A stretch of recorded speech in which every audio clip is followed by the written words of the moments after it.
Assalamualaikum warahmatullahi wabarakatuh. Alhamdulillahirabbil alamin. Asyhadu alla ilaha illallah wa asyhadu anna Muhammadan abduhu wa rasuluh. Allahumma sholli ala sayyidina Muhammad wa ala ali sayyidina Muhammad. Subhanaka la ilma lana illa ma 'allamtana innaka antal alimul hakim. Rabbi shrah li sadri wa yassir li amri wahlul 'uqdatam min lisani yafqahu qawli. Amma ba'd. Kita bersyukur kepada Allah dan berbahagia, alhamdulillah Allah masih takdirkan kita bisa kepanggih malih insyaallah. Mudah-mudahan kepanggihan kita enjang punika dirahmati Allah di sepanjang kajiannya insyaallah. Kita juga berdoa kepada Allah agar nikmat ini menjadi wasilah kita semakin taat, semakin bertakwa kepada Allah dan dimudahkan oleh Allah di dalam mencari ilmu agami yang dengan itu insyaallah kita akan dibimbing di dunia dan menjadikan akhirat kita termasuk orang-orang yang beruntung insyaallah. Bismillahirrahmanirrahim. Sholawat dan salam kita sampaikan pada junjungan kita Nabi Agung Muhammad Sallallahu Alaihi Wasallam. Tentu kita ingin menjadi umatnya yang selalu di atas sunnah-sunnahnya, yang di antara wasilahnya tidak lain dan tidak bukan sebagaimana Rasulullah perintahkan dengan thalabul ilmi. Thalabul ilmi fardhatun ala kulli muslimin wa muslimatin. Mencari ilmu memang kewajiban kita sebagai mukmin dan mukminat. Dan kita alhamdulillah ditakdir oleh Allah untuk bisa seperti ini. Mudah-mudahan Allah jaga sampai di ujung kehidupan kita insyaallah. Kita masih memperdalam tentang syarat la ilaha illallah. Terakhir di sini kemarin sampai ingkiyat nggih, sampai yang keempat nggih. Sampai jujur nggih, jujur baru sebagian toh kemarin. Baru sedikit sekali nggih. Coba jenengan sebutkan Pak, 7-7-nya Pak. Syarat la ilaha illallah 1, 2 sampai 7. 1 ilmu. Syarat la ilaha illallah.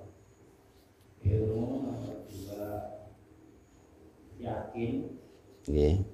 3 menerima atau kabul. Nggih. Nomor 4 tunduk patuh. Nomor 5 jujur. Nomor 6 ikhlas. Nomor 7 cinta sama. Nggih, Masya Allah. Betul semuanya. Nah kita sekarang masuk yang kelima. Kemarin baru sedikit pembahasannya insya Allah. Masuk di syarat yang kelima. Ini kenapa saya ulang-ulang, karena ini pondasi kita nggih. Jangan sampai kita nggak paham. Jadi yang kelima adalah asidqu atau jujur. Lawan dari jujur adalah dusta. Lawan dari jujur adalah dusta. Ketika kita mengucapkan la ilaha illallah, harus jujur dari hati yang paling dalam. Okay. Harus murni betul dari hati yang paling dalam. Dan ini harus dibuktikan di dalam kehidupan kita sehari-hari. Okay. Lantas pertanyaannya, apa toh arti jujur di dalam kalimat la ilaha illallah? Para ulama menyebutkan dengan berbagai macam dalil yang disebutkan, maksud jujur adalah jangan hanya sebatas cita-cita dunia dengan la ilaha illallah kita. Gitu. Jadi, jangan hanya kita mengharapkan dunia kita terhadap seluruh amal soleh yang kita lakukan. Jangan sholat kita ditujukan untuk dunia kita. Jangan karena kita ingin mendapatkan rezeki dan mendapatkan usaha lancar kemudian kita sholat duha. Dan ini mahfuz di masyarakat kebanyakan begitu. Tidaklah kita melakukan sholat duha kecuali karena mengharap ridho Allah, kecuali untuk mendekatkan diri kepada Allah, untuk mengharapkan pahalanya Allah. Adapun kemudian Allah dengan ridhonya, dengan kedekatannya kita dengan Allah, kemudian dimudahkan rezeki, itu tuh tentu saja sebagaimana janji Allah demikian. Memang demikian janji Allah. Sesiapapun yang kemudian menjadikan akhirat sebagai tujuan, maka dunia akan mengikutinya. Dan Allah berjanji untuk menambahkan terhadap akhiratnya. Tetapi barang siapa yang dunia menjadi tujuannya, maka Allah akan kasih kepada dia sebagian dan dia tidak mendapat bagian apa-apa di akhiratnya. Maka jangan sampai kita tidak jujur di dalam la ilaha illallah kita. Yang maksudnya adalah jangan jadikan ibadah kita, jangan jadikan seluruh kegiatan tujuan kehidupan kita ini hanya untuk tujuan dunia. Yang demikian Allah tidak ridho, Bapak Ibu sedaya. Yang demikian ini Allah tidak ridho. Sekali lagi, maksud as-sidqu dalam syarat la ilaha illallah adalah kita betul-betul menjadikan jujur di hati memang untuk Allah gitu maksudnya. Memang untuk Allah, memang untuk mengharap wajah Allah. Sebagaimana ikhlas sebenarnya mirip dengan ikhlas ini. Mirip dengan ikhlas. Cuma ini lebih ke masalah orientasi atau tujuan ibadah itu. Orang beriman disifati adalah orang-orang yang lebih menyukai pahala akhirat dibandingkan yang dia cash terima di dunia. Dan ini hadir banyak dalil bahwa memang seharusnya orang beriman itu begitu. Jadi kalau kita melakukan amal soleh apapun ya, dominasinya adalah tujuan dunia, maka pastilah kita belum jujur dengan la ilaha illallah kita. Kita sholat malam sampai 11 rakaat dengan bacaan yang panjang, berharap untuk naik jabatan. Ini Allah nggak ridho yang demikian. Allah nggak ridho yang demikian. Maka para ulama menyebutkan sungguh naif sekali seorang yang dikatakan beriman, tetapi dia orientasinya hanya dunia. Ingat pahala dunia itu segera selesai dan sifatnya fana. Sifatnya fana. Uang banyak, maka nanti habis. Kalau tidak habis, kita yang pergi. Dihabiskan oleh keturunan kita. Kalau keturunan kita soleh, sebagian untuk kita. Diwakafkan atas nama kita. Tapi kalau anak kita nggak soleh, ya sudah. Bahkan bisa jadi persoalan kita di alam kubur kita dan di akhirat kelak. Na'udzubillah. Sebagian harta kita hanya habis masa pakai. Setelah selesai expire sudah. Maka tidak dikatakan rezeki buat seseorang ketika masih dalam bentuk tulisan, dalam bentuk aset. Itu belum rezeki buat kita. Kita sama-sama tahu, sering mendengar bahwa rezeki kita itu yang kita pakai usang, habis, kemudian ya kita tinggalin pada akhirnya. Maka sekali lagi jangan pernah menjadikan amal soleh kita berorientasi dunia. Yang demikian ini Allah tidak ridho. Mengapa Allah tidak ridho? Kita hadirkan sekarang. Mengapa Allah tidak ridho? Karena memang tidak pantas dunia itu menjadi orientasi ibadah. Tidak pantas dunia itu menjadi orientasi ibadah. Dan di masyarakat terbukti bahwa memang kebanyakan orang itu menjadikan prioritas atas segala sesuatunya itu dunia. Ini lazim di masyarakat. Buktinya yang sekarang sholat subuh di sini aja sedikit. Sedikit di tengah-tengah masyarakat dengan jumlah penduduk yang padat seperti ini saja, saya yakin yang berangkat subuh seperti ini tuh mungkin nggak nyampe 20% gitu. Nggak nyampe 20%.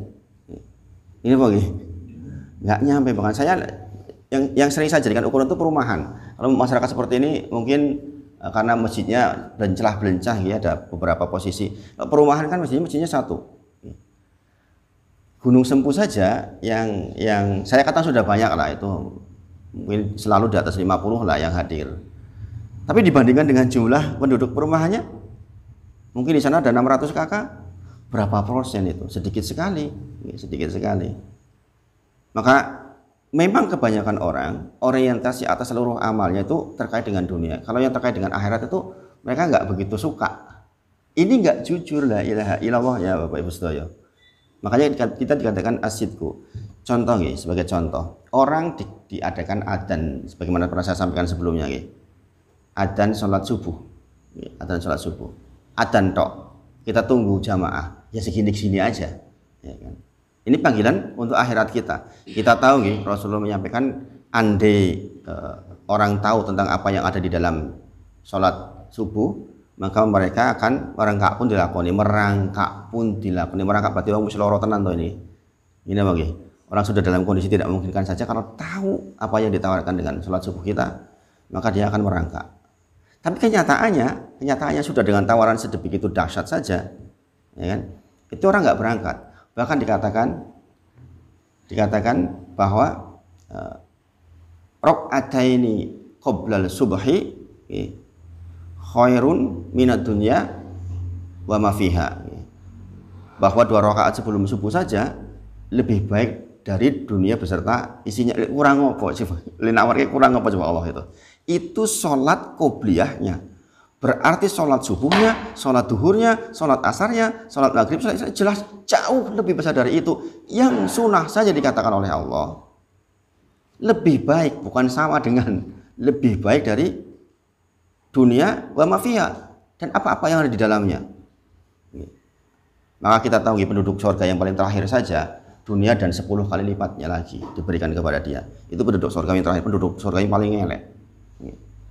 Lah penawaran seperti itu kok sampai tidak disambut karena tidak jujur ucapan la ilaha illallahnya. Sekarang kita balik coba. Setelah sholat subuh diumumkan habis adzan ya. Habis adzan jenengan terangkan. Bapak Ibu sedaya, untuk pagi ini jangan punika diumumkan bahwa sak sampunipun sholat subuh insya Allah takmir menyediakan untuk masing-masing jamaah yang sholat subuh uang 1 juta rupiah. Keras-keras dengan pengumuman. Banyak nggak yang datang? Banyak, yakin. Banyak. Nggak, jangan 1 juta, 500 ribu aja lah. Sak sampunipun sholat subuh. 10 ribu. Masya Allah, itu pasti banyak yang datang. Ini apa nggih? Ini fakta bahwa orientasi manusia itu lebih ke dunianya. Padahal tadi ditawarkan apa? Sholat 2 rakaat sebelum subuh saja sudah lebih baik dari dunia beserta isinya dibandingkan uang 1.500.000 itu nggak ada apa-apanya. Tawaran yang sedemikian dahsyat dari zat yang menciptakan kita saja nggak dipedulikan. Itu artinya kita nggak jujur dengan ucapan la ilaha illallah kita. Ini penting banget untuk menuntun cara kita berpikir, cara kita hidup Bapak Ibu sedaya.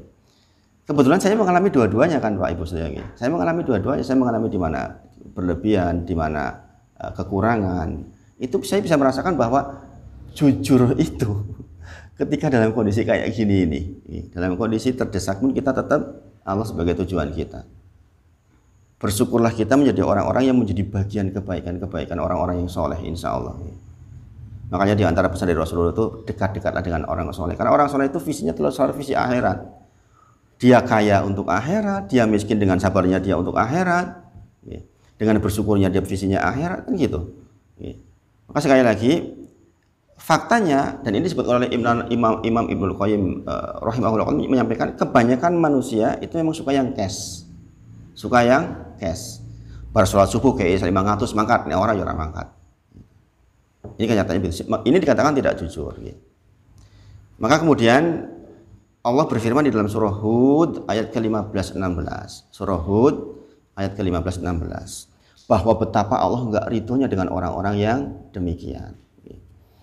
Mangkana barang siapa yuridul hayata dunya wa zinataha, mengharapkan dengan amal solehnya, dengan perbuatannya terhadap dunia dan wa zinataha, dan segala perhiasan-perhiasan yang ada di dalamnya, maka Allah berfirman nuwaffi ilaihim, Allah pastikan akan diberikan kepada dia tuh yang dia minta.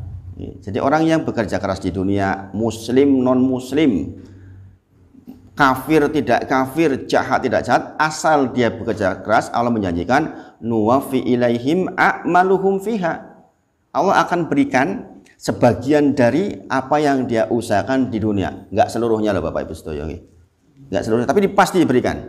Pasti diberikan, Allah jamin itu. Kemudian wahum fiha la yufhasun, dan mereka di dunia tidaklah dirugikan. Enggak dirugikan Bapak Ibu sedaya, tanpa kecuali orang non muslim pun. Makanya jangan melihat kayak orang tahu sembahyang kok bisa usahanya maju banget duitnya. Oke, pernah lihat seperti itu? Karena memang itu janji Allah demikian. Itu orang nggak pernah sholat, nggak pernah terlihat ke masjid, usahanya masya Allah. Memang kenyataannya dia tekun berusaha. Siapapun yang mengusahakan di dunia seperti itu, Allah janjikan nuwaffi ilaihim a'maluhum fiha. Fiha di sini maksudnya di dunia. Wahum fiha, dan dia di dunia itu la yufkhasun, nggak dirugikan. Memang demikian keadaannya. Makanya jangan menjadikan ukuran ada orang lah nyatanya kayak orang atau sholat urip nyatanya sukses. Memang demikian, siapapun yang melakukan kegiatan dengan maksimal ya diberi oleh Allah. Itu berlaku umum. Termasuk kita kaum muslimin. Kaum muslimin kalau bekerja keras tentu saja diberi banyak. Kemudian dikatakan di ayat 16-nya ulaikal ladzina laisa lahum fil akhirah illan nar, kata Allah. Itulah orang-orang yang tidak memperoleh di akhirat apapun kecuali neraka jahanam. Subhanallah. Jadi orang-orang yang orientasinya hanya dunia saja dengan amal solehnya dibagi oleh Allah, tapi nggak bersisa di akhirat. Dia hanya mendapatkan neraka jahanam. Subhanallah. Kemudian wahafidhu ma sona'u, kemudian hilang yang dia usahakan fiha di dunia, wa batilum ma kanu ya'malun, wa habita ma sona'u, artinya lenyapnya apa-apa yang dia usahakan fiha di dunia. Kemudian wa batilum ma kanu ya'malun, dan sia-sialah apa yang telah mereka kerjakan. Dibayar di dunia, tetapi di akhirat sudah sia-sia, sudah nggak berbuat apa-apa. Itulah mengapa Allah tuh nggak ridho banget dengan yang demikian. Maka dikatakan, hanyalah dikatakan sebagai orang yang mukmin ketika menjadikan pahala akhiratnya lebih dia ingin dibandingkan dunianya. Ini penting banget lah Bapak Ibu Saudara. Ini penting banget. Ini tuh persoalan akidah yang sangat besar di sisi kita. Kalau enggak, masalahnya nanti kita tuh hidup itu nggak tentrem, nggak tentrem. Jadi sekali lagi, Allah nggak ridho banget dengan sifat orang yang menjadikan amal hanya untuk dunianya. Pertanyaannya, apakah boleh kita meminta kepada Allah untuk dimudahkan lalu? Tentu saja itu panduan dari Rasulullah. Tetapi hati kita tidak menginginkan dengan amal soleh kita dunia kita. Dominasi atas sholat duha kita, ya tetap ridho Allah, tetap mahabbah, mendekatkan kepada Allah, mencari pahalanya Allah, bukan karena kita ingin dagangan kita laris. Kita memohon dagangan kita laris, tentu saja boleh. Bahkan sandal jepit potol saja kita minta kepada Allah. Tetapi bukan itu tujuan kita. Orientasi kita bukan itu. Kemudian di dalam surah Asy-Syura ayat ke-20. Surah Asy-Syura ayat 20. Allah juga menyebutkan, man, barang siapa kana yuridul harsal akhirah nazid lahu fi harshihi, kata Allah. Barang siapa yang menghendaki keuntungan di akhirat, maka Allah janjikan nazid lahu, ditambahkan kepada dia fi harsihi, keuntungan bagi dia. Justru orang-orang yang menjadikan akhirat sebagai tujuan, Allah pastikan akan tambah keuntungannya, akan tambah atas apa yang dia minta. Kemudian wa man kana yuridu harsad dunya, dan barang siapa yang dengan amal solehnya dia mengharapkan dunia, maka nu'tihi minha wa malahu fil akhirah min nasib, kata Allah.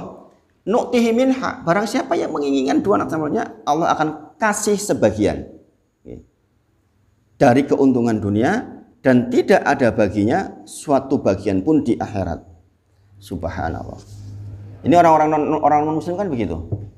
Orang non muslim itu benar-benar ingin banget dunia, bahkan ingin sangat berkuasa dengan dunianya. Dan Allah janjikan nu'tihi minha, enggak diberikan seluruhnya, hanya sebagian dari dunia yang dia ingin akan dikasihkan.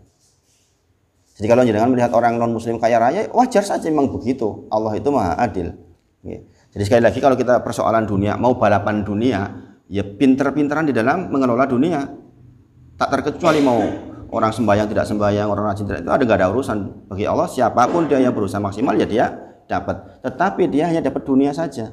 Sementara kita yang pekerjaan kita visinya adalah akhirat, yang hasilnya kita peroleh visinya akhirat, yang kita pakai kan sedikit, Bapak Ibu Sedoyo. Coba jangan sadari betul ini. Walaupun kita maksimal mencarinya sedemikian rupa, yang kita gunakan itu selalu sedikit, selalu sedikit. Karena kita daya tampung badan kita juga sedikit. Kita nggak bisa berubah menjadi Goku yang jadi 9 orang. Punya rumah 9, wah saya pengen tidur di rumahnya semuanya 9. Kita berubah jadi 9, kan nggak bisa. Tetap saja satu visi kita. Sebagaimana pernah saya gambarkan, orang kaya itu juga butuh sabar. Orang kaya juga butuh sabar. Sabar di dalam menggunakan hartanya, maksudnya. Sabar di dalam menggunakan hartanya. Orang miskin melihat barang baru, lah miskin ya pengen we ora. Tapi ya tuku ora iso. Boro-boro mikir yang seperti itu. Orang kaya kan dia mampu. Dia mampu. Ada mobil baru dia mampu beli, tapi dia sabar menahan dirinya untuk tidak membeli. Itu kan butuh effort. Makanya kekayaan pun sebenarnya bukan soal mudah. Bagi orang yang sudah paham betul, diberi kekayaan banyak itu juga bukan soal mudah. Bahkan bisa dikatakan berat sekali, karena dia harus rela dengan hartanya untuk fisabilillah. Asalnya kan begitu. Ini bang. Asalnya dengan hartanya Allah ingin kita itu mulia di akhirat, karena orientasi kita memang akhirat. Tetapi kenyataannya kadang-kadang kita awal, kita awal duit-duitku kok, harta-hartaku kok, kerja kerasku kok. Makanya nanti kita akan sampai betapa Allah tuh menyiksa orang-orang non muslim dengan hartanya. Kita nanti akan sampai dalil insya Allah. Jadi sampai di sini kita paham betul mengapa Allah nggak ridho, mengapa kita harus jujur. Jujur maksudnya adalah semua yang kita kerjakan benar-benar Allah tujuannya, bukan karena dengan urusan dunia kita. Jadi sekali lagi jangan minta amal kita dibayar cash di dunia. Jangan minta amal kita cash dibayar di dunia. Bahkan nanti kalau kita dibangkitkan, kita ingin setiap doa-doa kita itu nggak dikabul di dunia. Nanti di sana. Setiap kita ingin doa-doa kita itu nggak dikabul di dunia. Kita ingin doa itu menjadi simpanan di akhirat. Doa pasti dikabul. Doa bagi orang muslim yang sudah keluar dari mulutnya pasti dikabul. Nggak mungkin nggak dikabul. Karena yang menggerakkan bibir kita punya doa juga Allah. Maka ketika Allah menggerakkan bibir seseorang, hati seseorang untuk minta, Allah sudah siapkan pengabulannya itu pasti. Nggak mungkin nggak. Pertanyaannya, kenapa kadang-kadang nggak langsung? 3 keadaan orang dikabul. 3 keadaan kabulnya doa. Yang pertama, langsung seperti yang dia minta. Langsung seperti yang kita minta, anak saya diterima, ini diterima. Itu langsung. Berarti cash di dunia, di akhirat nggak dapat apa-apa dengan itu. Kemudian yang kedua, menjadikan halangan atas musibah yang harusnya menimpa kita. Kita banyak berdoa, ketakdir sebenarnya kita di tulisan malaikat di takdir tahunan bahwa yang bersangkutan akan ketabrak mobil nih. Dengan doa-doanya Allah rubah. Perubahan itu sudah ada di Lauh Mahfuz nih. Perubahan itu dia berdoa pun sudah ada di Lauh Mahfuz. Tapi malaikat nggak tahu. Maka kemudian terjadi perubahan takdir di dalam takdir tahunan atau takdir harian kita.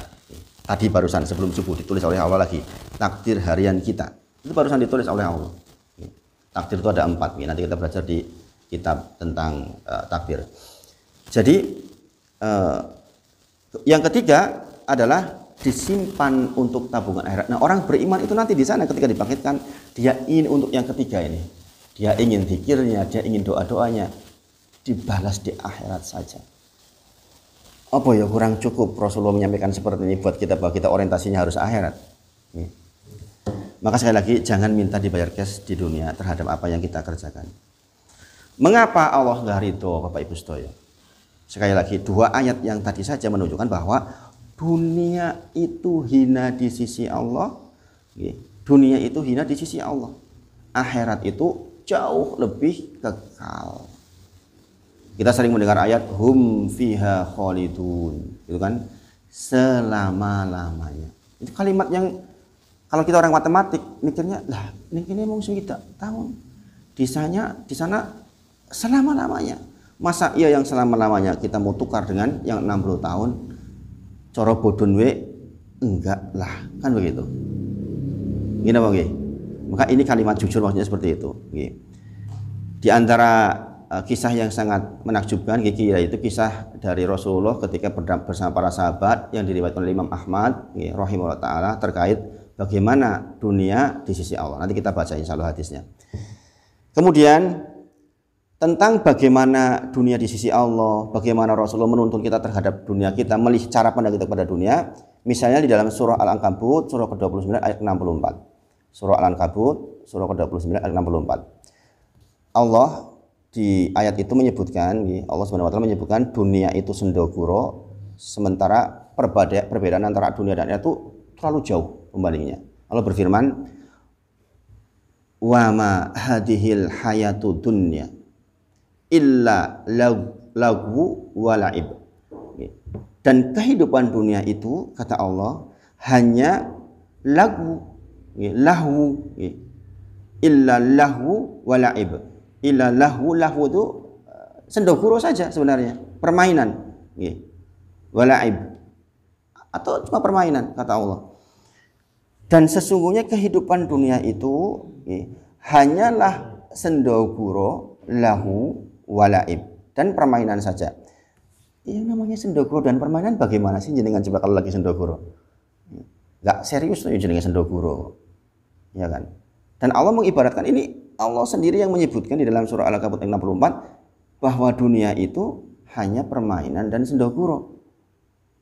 Masa iya kita menyikapi yang disebut permainan dan sendoguro itu serius banget, ya kan? Sebagai tujuan kan tidak, ya, bukan sebagai tujuan. Kemudian wa inna, dan sesungguhnya ad-darul akhirah, negeri akhirat itu lahiyal hayawan, dan sesungguhnya negeri akhirat itulah kehidupan yang sebenarnya. Lau kana ya'lamun, seandainya sekiranya mereka mengerti. Seandainya mereka mengerti, Bapak Ibu Sedaya. Siapa yang mengerti? Makanya dikatakan orang beriman itu yang belajar, Bapak Ibu Sedaya.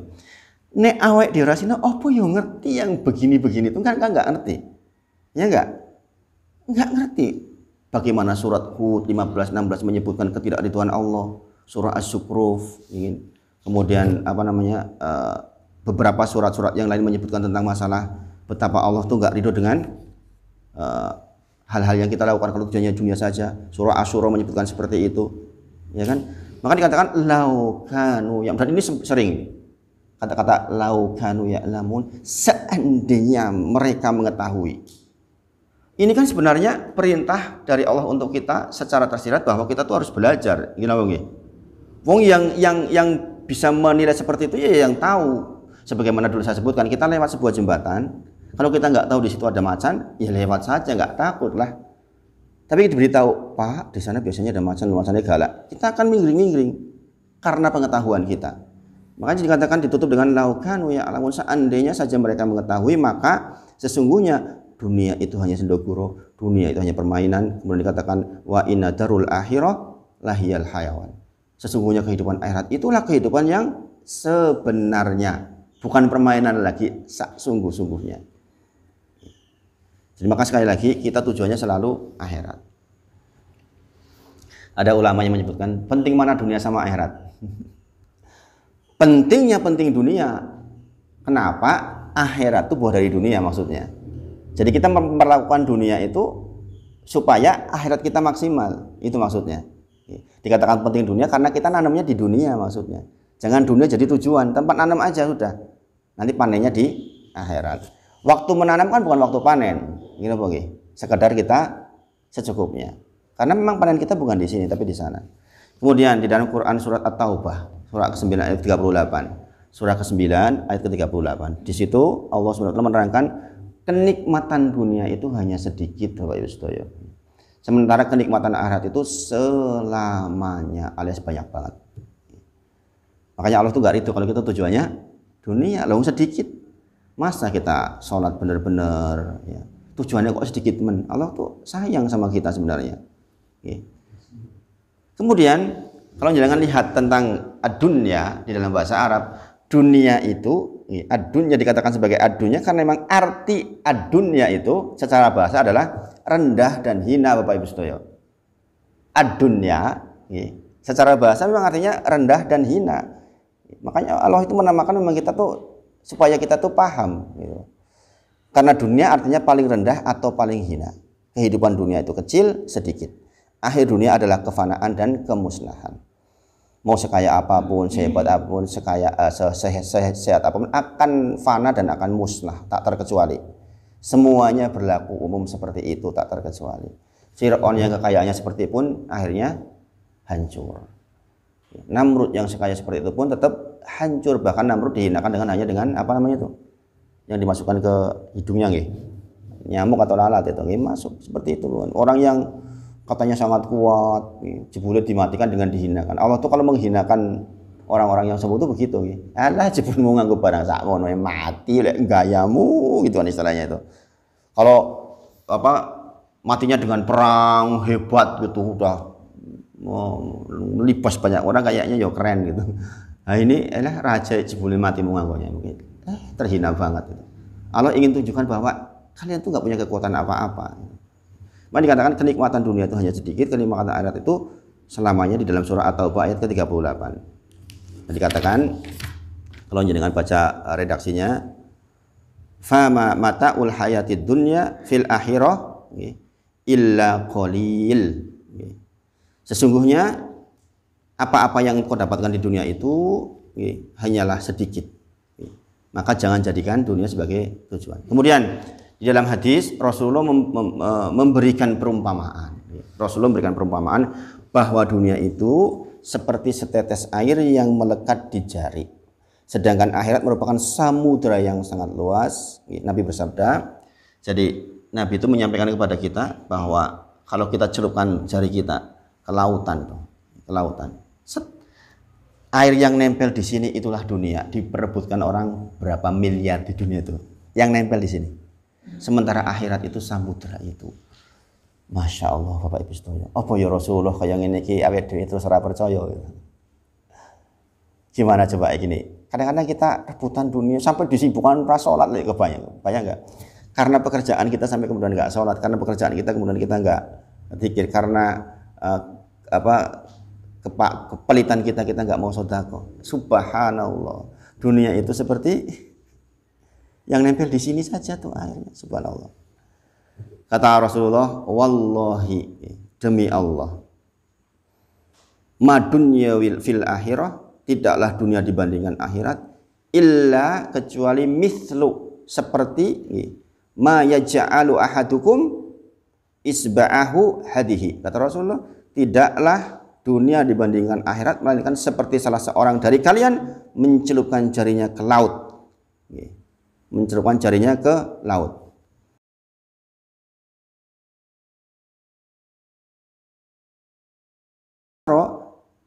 Yahya, ini namanya Yahya yang meriwayatkan.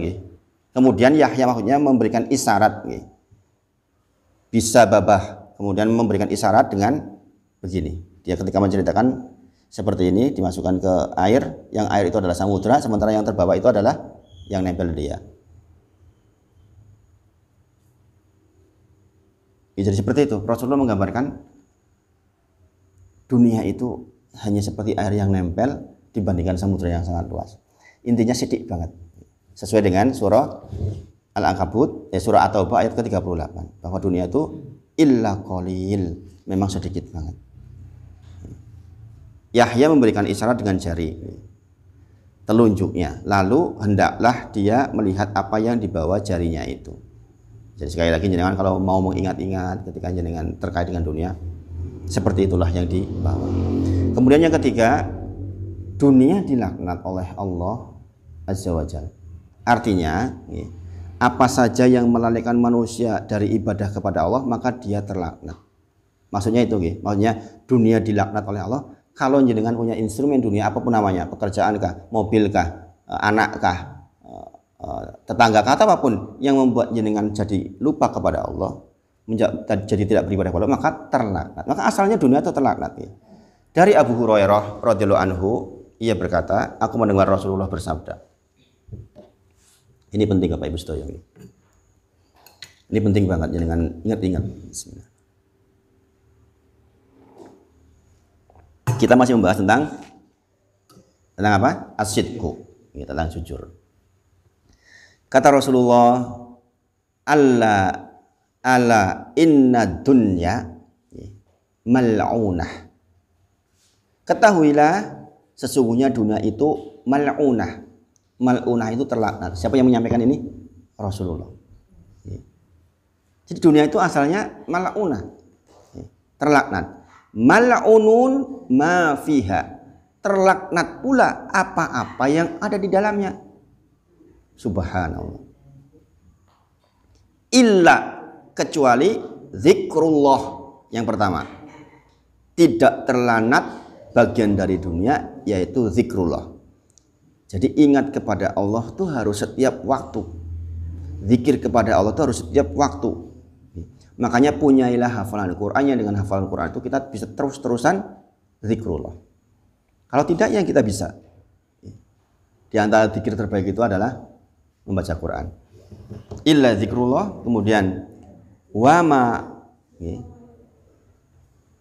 wama walahu wa alim au muta'alim, kecuali zikir kepada Allah dan ketaatan kepadanya, wama walahu, ketaatan kepadanya, wa alim, orang yang berilmu, atau muta'alim, orang yang mempelajari ilmu. 4 hal. Jadi asalnya dunia itu mal'unah, terlaknat. Mal'unun mafiha, terlaknat pula apa-apa yang di dalamnya, illa, kecuali zikrullah, kemudian wama walahu, ketaatan kepada Allah, kemudian wa alim, orang-orang yang alim, orang-orang yang berilmu, au muta'alim, atau orang-orang yang mencari ilmu. Itu saja yang tidak dilaknat oleh Allah. Lebih dari itu terlaknat. Kalau pekerjaan kita membuat kita tidak ingat kepada Allah, terlaknat. Apapun itu harus dalam rangka kita itu mengingat Allah, mengesahkan Allah, menjadikan Allah sebagai tujuan. Masya Allah. Kemudian yang keempat, dunia ini lebih jelek daripada bangkai anak kambing yang cacat, sebagaimana Rasulullah kabarkan lewat riwayat Imam Ahmad. Sesungguhnya Nabi SAW berjalan melewati pasar, sementara banyak orang berada di dekat beliau SAW. Beliau berjalan melewati bangkai anak kambing jantan yang kedua telinganya kecil. Sambil memegang telinganya, Rasulullah bersabda. Rasulullah di tengah-tengah keramaian, banyak orang, kemudian melewati bangkai anak kambing jantan yang kupingnya kecil. Kuping kecil itu artinya cacat maksudnya. Dan ini kondisinya mati. Kemudian Rasulullah menyampaikan, ayyukum yuhibbu ana hadalahu bi dirham. Siapa di antara kalian yang berkenan, yuhibbu, berkenan, anna hadalahu bidirham, untuk membeli ini dengan harga cukup 1 dirham saja. Dengan datang ke pasar, lihat bangkai, kemudian sapa sing gelem iki tuku 10.000 Rasulullah menyampaikan demikian. Faqalu, kemudian berkata orang-orang, ma nuhibbu annahu lana bisyai'in wa ma nasna'u bihi, kata mereka, kami sama sekali tidak tertarik kepadanya, apa yang bisa kami perbuat dengannya. Wa ma nasna'u bih, apa yang bisa saya perbuat dengan kambing yang beginian. Beliau bersabda, apakah kalian mau jika ini menjadi milik kalian gratis? Ini kan bayar dirham, sana kan gratis. Ayyuhibuna annahu lakum, apakah kalian mau jika ini menjadi milik kalian gratis, gak usah bayar? Qalu, para sahabat menyampaikan, wallahi, demi Allah, lau kana hayya, seandainya kambing itu hidup saja, pasti ia cacat. Maka apalagi kalau kondisi mati, maksudnya. Jadi, kalau dalam kondisi hidup saja dia cacat karena kupingnya kecil, apalagi ia telah mati, apa yang regone? Demi Allah, kata Rasulullah, demi Allah, sungguh dunia itu lebih hina bagi Allah daripada bangkai anak kambing ini bagi kalian. Fawallah, kata Rasulullah, demi Allah, lid dunya, sungguh dunia itu ahwanu 'alallah min hadza alaikum. Sungguh dunia itu lebih hina bagi Allah daripada bangkai anak kambing ini bagi kalian. Jadi perumpamannya udah jelas banget ya. Sebegitunya. Sebegitunya. Dunia ini sebenarnya hina di sisi Allah. Lah kok kita berusaha beribadah tujuannya dunia? Itu maksudnya Allah nggak ridho. Makanya kita harus jujur betul. Karena Allah, bukan karena urusan dunia kita. Diberi kekayaan sangat banyak, nggak usah terlalu senang gitu. Dikasih kemiskinan, nggak usah terlalu sedih.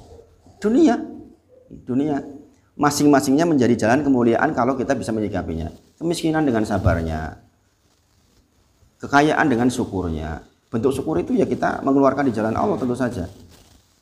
Dan itu kan tidak mudah, makanya banyak ujian yang justru ujian lebih itu banyak nggak berhasil Bapak Ibu sedaya. Sejarah menyampaikan bahwa ujian berkelebihan itu justru malah gagal Bapak Ibu sedaya. Maka kalau yang kekurangan insya Allah malah berhasil. Buktinya yang miskin itu lebih banyak sabar dibandingkan orang yang kaya bersyukur.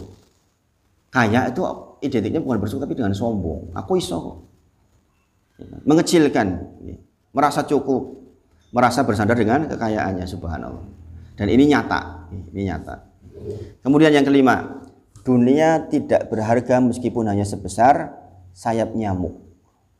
Rasulullah bersabda, "Lau kanatid dunya ta'dilu indallah," seandainya dunia di sisi Allah sebanding dengan janaha ba'udah, dengan sayap nyamuk. Seandainya dunia di sisi Allah sebanding dengan sayap nyamuk saja, sebanding dengan apa? Sayap nyamuk. Sayap nyamuk itu ada di kilo wiro, ya kan? Seandainya dunia di sisi Allah sebanding dengan sayap nyamuk, seandainya ini, maka sako kafirun minha sarbata ma. Maksudnya bagaimana? Maka dia Allah tidak akan memberi minum kepada orang kafir sedikit pun, karena menurut Allah berharga. Kalau menurut Allah berharga sesayap nyamuk saja, orang kafir itu ya nggak menyembah Allah, nggak taat pada Allah, itu nggak akan dikasih walaupun air sedikit saja. Maksudnya gitu. Karena saking nggak berharganya sesayap nyamuk pun tidak, maka wong kafir, wong sing orangnya wong galak-galak itu tetap dikasih, maksudnya karena tidak berharga. Maka kita nggak perlu iri gitu. Kalau ada orang-orang non muslim pun dapat kelihatannya banyak menurut kita, kan memang nggak berharga di sisi Allah. Jadi wong sing ora patuh karo Gusti Allah pun tetap aja mendapatkan banyak gitu. Seandainya berharga kata Rasulullah, maka nggak akan dikasih walaupun hanya minum. Seandainya berharga, karena sangat tidak berharga, maka demikian. Sekali lagi, lau kanatid dunya ta'dilu indallah. Kalau seandainya saja dunia itu berharga di sisi Allah walaupun hanya dengan sesayap nyamuk, maka Allah nggak akan kasih minum orang-orang kafir. Kemudian nomor 6, dunia diumpamakan seperti makanan yang dikonsumsi manusia kemudian jadi kotoran. Dunia diumpamakan sebagai makanan yang dikonsumsi oleh manusia kemudian jadi kotoran. Itulah dunia. Rasulullah menyampaikan, sesungguhnya makanan anak Adam itu, walaupun ia sudah memberinya berbagai macam bumbu-bumbu biar terlihat enak, lihatlah menjadi apa makanan itu akhirnya. Jadi dikatakan di sini, fanduru ilama yasir, lihatlah terhadap akhir dari makanan itu. Walaupun itu makanannya mahal, sekali duduk itu berapa tuh, bayar 300.000, 500.000, tetap saja nanti ujung-ujungnya lihatlah, fanduru, lihatlah terhadap kesudahan dari makanan itu apa. Itulah dunia. Mau dibumbui apa wae tetap wae ujung-ujungnya kotoran. Maka kita nggak perlu terlalu berlebihan dengan dunia kita. Nomor 7, seorang muslim tidak boleh tertipu dengan nikmat-nikmat dan kesenangan, fasilitas, kekayaan dan apa yang diberikan oleh Allah kepada orang-orang kafir yang berbentuk kenikmatan dunia yang ada pada mereka. Jangan sekali-kali kita tertipu oleh pemberian dari Allah kepada orang-orang non-muslim dalam berbagai macam bentuknya, kekayaannya, fasilitasnya, pokoknya apa-apa yang terkait dengan dunia, karena ini bahaya di zaman sekarang. Bahaya zaman sekarang ini, generasi muda kita tuh sangat terpengaruh dengan ini. Alah nyatane kae sing ora apa-apa we sekarang kayak gitu. Alah wong Islam ketinggalan tuh banget. Ning kono wis mikir terbang sampai ke antariksa, kita masih mikir dikir. Subhanallah. Ya enggak? Seolah-olah dunia itu luar biasa dahsyatnya. Dan buktinya memang terjadi Bapak Ibu sedaya nggih. Orang-orang yang berprestasi secara dunia itu penghargaannya biasanya luar biasa, tapi yang berprestasi secara akhirat itu kecil. Bayangkan, sering loh ada anak-anak Indonesia yang jadi juara internasional, lomba tahfidz internasional, tapi sedikit yang memperhatikan. Sedikit yang memperhatikan. Karena saya mengikuti, jadi saya memperhatikan. Setiap tahun kan ada itu, ya, perlombaan antar bangsa itu. Padahal dikatakan Allah menyebutkan di dalam surah At-Taubah surah ke-9 ayat ke-55, janganlah orang muslim itu tertipu dengan dunia. Allah berfirman,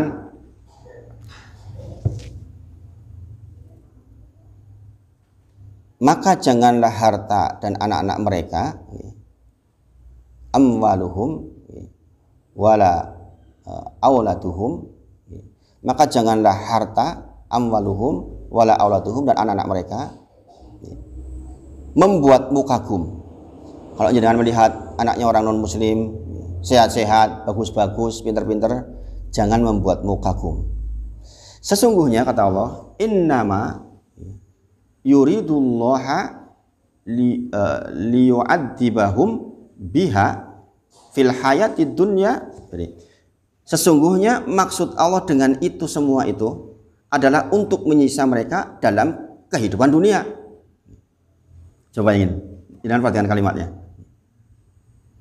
Kekayaan yang mereka miliki, apapun yang menurut kita bagus di mereka, sesungguhnya yuridullah, Allah berkehendak dengan itu tadi itu, dengan kekayaannya, dengan fasilitas, dengan kedudukannya, untuk menyiksa dia di kehidupan dunia.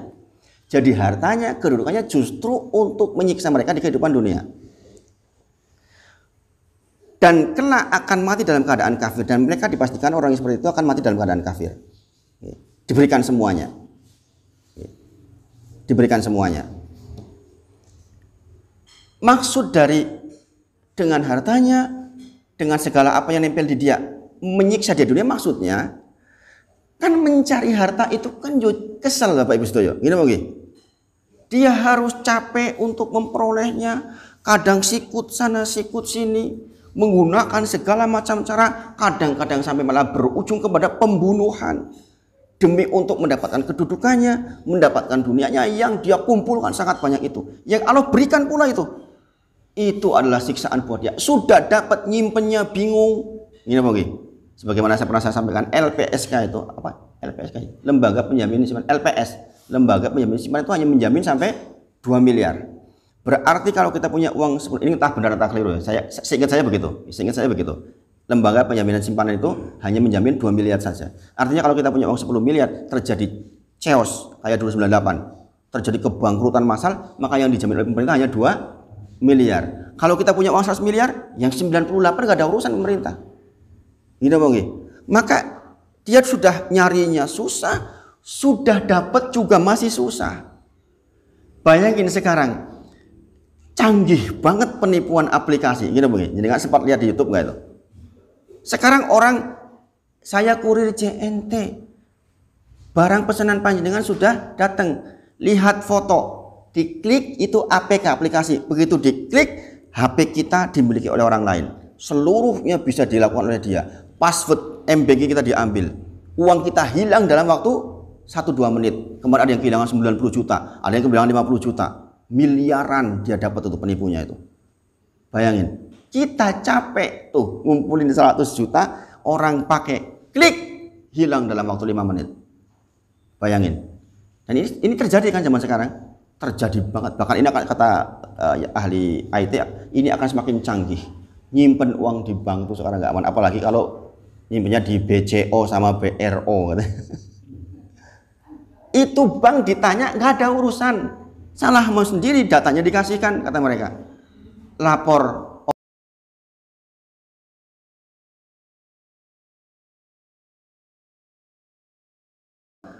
salahmu dewe, jawabannya akan diurus jikalau apa? Jikalau jangan keluarin lagi uang banyak. Ini kenyataan Bapak Ibu Sedoyo. Maka sesungguhnya harta mereka itu udah siksaan dari Allah untuk mereka. Maka beruntung kalau kita orang muslim punya uang, segera fisabilillah, segera jalankan di jalan Allah. Entah untuk membiayai anak-anak kita, cucu kita, membiayai orang-orang yang nggak mampu, segera yang seperti itu tuh. Karena apa? Uang banyak juga mau disimpan di mana, Bapak Ibu Sedoyo? Subhanallah. Maka Allah sebutkan jelas sekali di At-Taubah ayat 55 bahwa janganlah harta-harta mereka, anak-anak mereka menjadikan membuat kita kagum. Karena sesungguhnya itu adalah azab buat mereka. Azab bagi mereka dengan kesusahan dan kelelahan dalam mencarinya dan musibah-musibah yang akan dia terima. Ketahuilah mereka berharta tapi musibah akan selalu meliputi mereka. Kita nggak tahu. Yang nyata sekarang yang nyata, yang ditembak non, yang nembak non, yang dihukum non, yang mensidangkan non, ya kan? Kekayaannya luar biasa banyak. Kita tahu itu. Ini yang terungkap. Ini yang terungkap. Kalau ingin tunjukkan itu sebenarnya bagi orang-orang yang belajar, kita tahu memang seharusnya seperti itu. Memang seharusnya seperti itu. Makin tinggi jabatannya, orang terdekat aja didor. Gimana coba? Allah takdirkan seperti itu. Karena memang seluruh terkait dengan apa-apa yang nempel di dunia buat mereka, siksaan buat mereka. Ini kita harus tahu betul itu. Surah At-Taubah ayat ke-55. Apapun yang nempel di mereka, bentuknya kekayaan, fasilitas, kedudukan yang menurut kita mungkin terlihat sebagai sebuah kebahagiaan, ketahuilah itu adalah azab dari Allah untuk mereka di dunia. Ini penting banget Bapak Ibu sekalian. Jadi kalau kita tidak sementara belum kaya raya, nggak usah ribet. Saya tidak mengajarkan panjenengan jadi miskin loh ini. Tetapi kalau jadi kaya yang bermanfaat untuk akhirat kita maksudnya. Jangan mandek di dunia saja. Kemudian Quran surah Toha surah ke-20 ayat ke-131. Wala tamuddunna ainaik ila ma mata'na bih aswajam minhum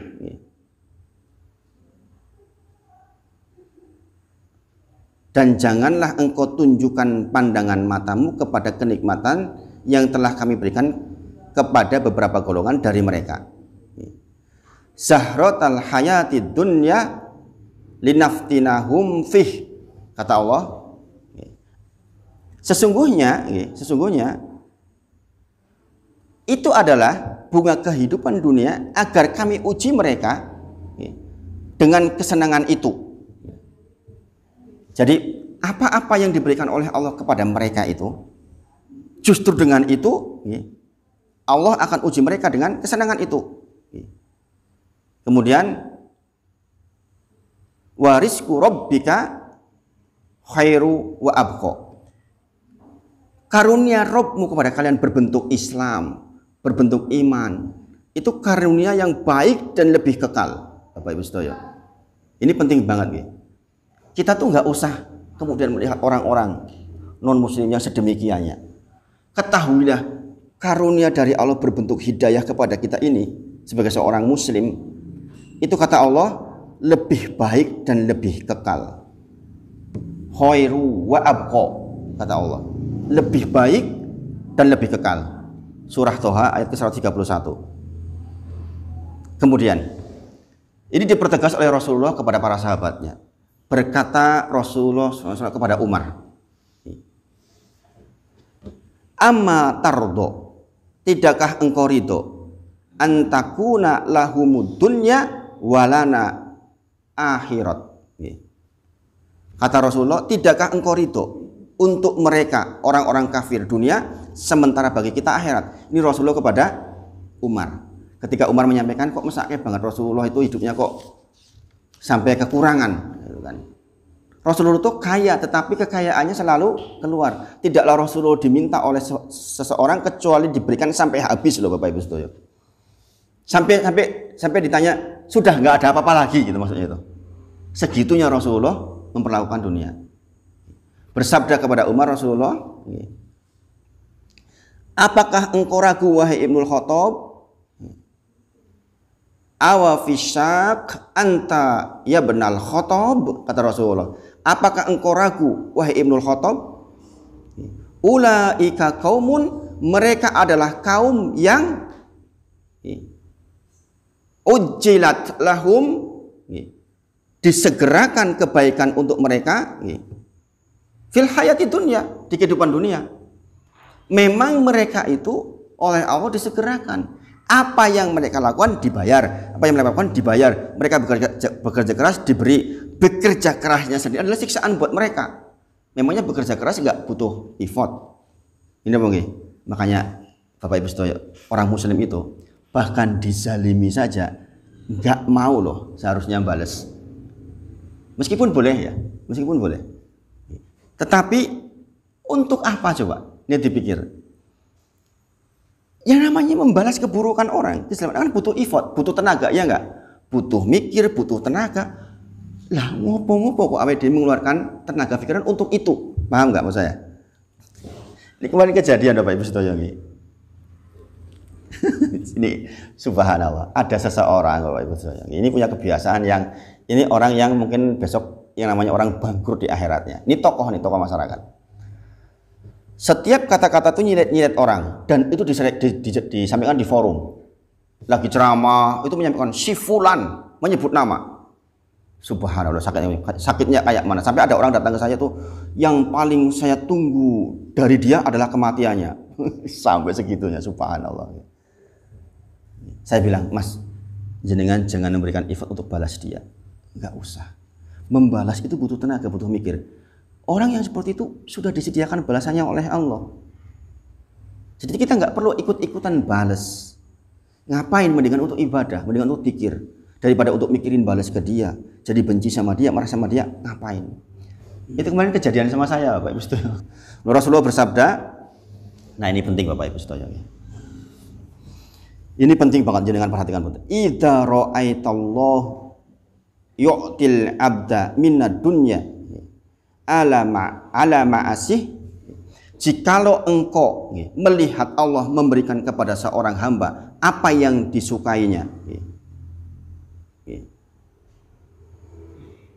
mayuhibbu, apa-apa yang dia disukai, fa innama huwa istidraj. Jikalau panjenengan melihat Allah memberikan kepada seseorang yang orang itu maksiat kepada Allah, yang orang itu enggak pernah sholat, enggak pernah ibadah, kok kemudian banyak sekali hartanya, kata Allah, huwa istidraj, itu adalah istidraj.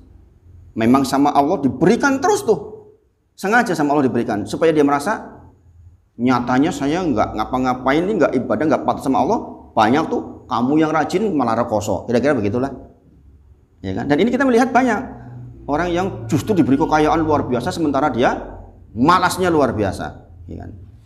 Kemudian Rasulullah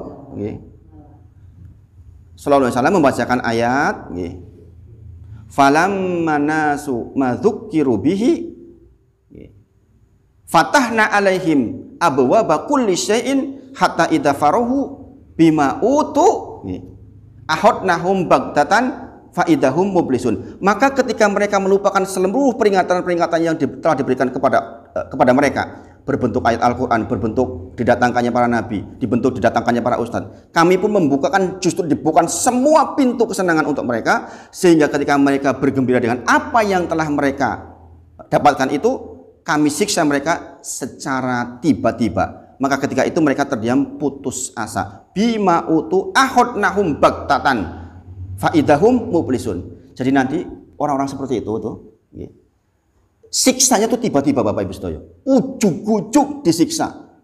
Dan pada waktu itu mublisun, mereka terdiam putus asa baik di dunia maupun di akhirat. Di akhirat dia udah nggak dapat apa-apa.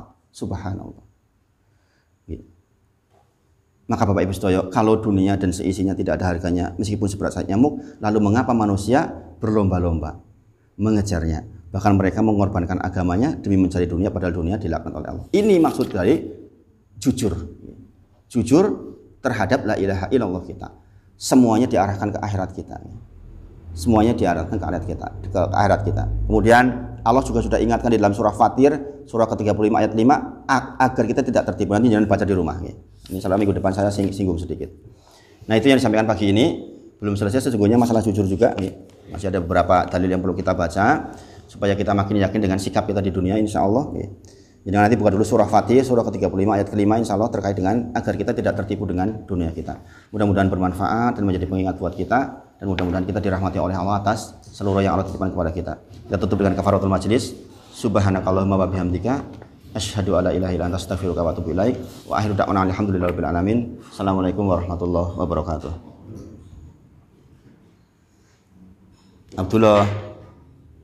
Abdullah sudah selesai.